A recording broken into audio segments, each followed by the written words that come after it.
Hello everyone, welcome back to my channel, welcome back to another video. So today I'm going to be covering something that I think is very important for people that have just gotten into Christianity, or they just accepted the faith, or they're sort of leaning towards that way. And sorry about my hair, this is what it looks like when I get out of the shower, so. And if I sound a little stuffy, sorry about that too, I just got over the flu. But what I'm about to share with you guys is going to drastically change how you look at every other religion or any other faith around the world that came before Christ and even after Christ. So what I want you guys to do is turn to Galatians chapter 1, and we're going to be reading from verse 6 to verse 10. So it reads, "No other gospel. I am astonished that you are so quickly deserting the one who called you to live in the grace of Christ and are turning to a different gospel, which is really no gospel at all. Evidently, some people are throwing you into confusion and are trying to pervert the gospel of Christ. But even if we or an angel from heaven should preach a gospel other than the one we preach to you, let them be under God's curse. As we have already said, so now I am saying again, if anybody is preaching to you a gospel other than what you accepted, let them be under God's curse. Am I not trying to win the approval of human beings or of God? Or am I trying to please people? If I were still trying to please people, I would not be a servant of Christ." So what exactly does this mean, right? So the crazy thing about these verses is that it's talking about tons of religions, tons of these faiths, all these different denominations of Christianity that they knew before it even happened, that Jesus, that God knew would happen before it even happened. Jesus knew, the apostles knew, they knew exactly how people were going to twist the word of Christ, how they were going to change things in the Bible. To be honest with you, if you are a denominational Christian, as in you have a certain sector or you have this certain belief, you need to make sure that your beliefs are backed up in the Bible. Like me personally, I am a non-denominational Christian. So I only go by what the Bible says. I only go by what Christ says. That's who I follow. There's no reason why, like for me personally, I used to go to a Catholic school, and in those Catholic schools, we used to have confessions. There is no preacher, there is no man that can forgive you of your sins except Christ. And we had to sit down with the priest, the father, and tell him and confess to him our sins as if he could forgive them. But no man can do this except God, you guys.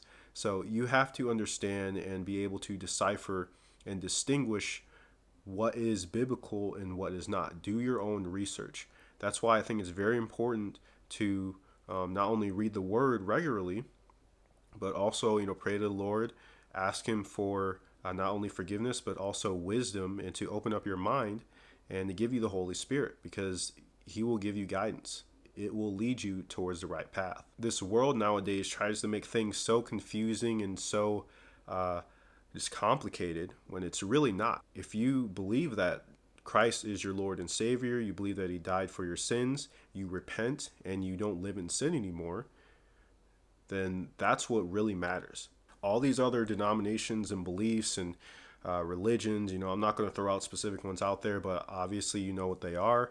The Bible talks about them before they even come into existence. An example is, we go back to Galatians, and if we go to verse 8 in chapter 1, it says, "But even if we or an angel from heaven should preach a gospel other than the one we preach to you, let them be under God's curse."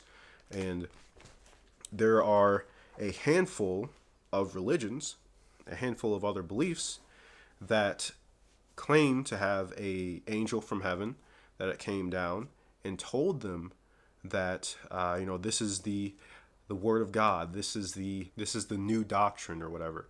So these things are cursed. Those are most likely fallen angels that said they were angels or said they were from God and said that they were sent from God, but they really weren't. They were there to deceive and destroy. So you cannot let the world confuse you about these things. And you also have to understand too that the Bible is already complete.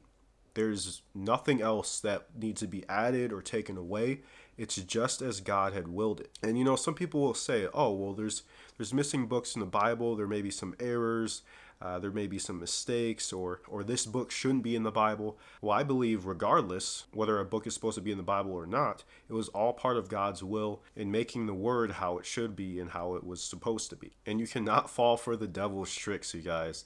The devil is a great deceiver. He is the biggest liar in the world, and he will deceive billions. He's currently deceiving billions of people. And there's people out there that'll think, "Oh, there's no way that billions of people can follow this certain religion or faith and it be wrong." Well, actually, yeah, it's true. You can see that a lot with Christianity nowadays. It seems to be pretty watered out. A lot of people just say they're Christian and they live worldly lifestyles. So you have to really understand what it looks like to have what's already set in place be twisted. And that's why it's really important to educate yourself, pray about it. And people will constantly complain. They'll be like, "Oh, well, the Bible has all these different translations, all these different, mistakes and errors." But you don't understand, man. The context of the Bible does not change. The true meaning and the purpose of the Bible does not change. And that is that Jesus came as God, died for our sins, and he rose from the dead. And if you accept him, like I said, you can be set free and you can go to heaven. All these nitpick details that people pick out, they don't matter.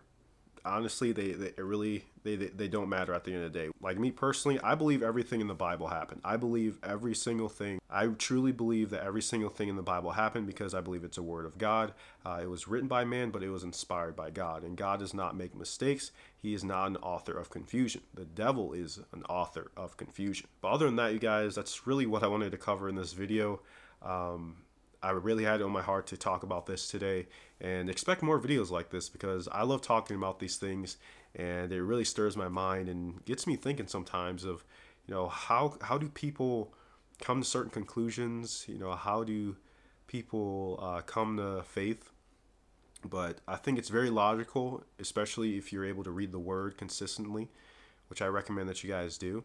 Sometimes you may not want to, and that's okay. You can watch a video on the word or watch there's a certain channel called Bible Explained or Bible Uncovered or something like that, where he actually goes to biblical sites and historical sites that talk about Jesus and the Israelites. It's really cool stuff, especially if you're the type of person that wants to see like evidence of all these different things that happen in the Bible, or just want to see how amazing the history is of the Bible. But other than that, hopefully you guys enjoyed this video and got some value out of it. Be sure to subscribe down below, and I'll see you in the next one. Peace out.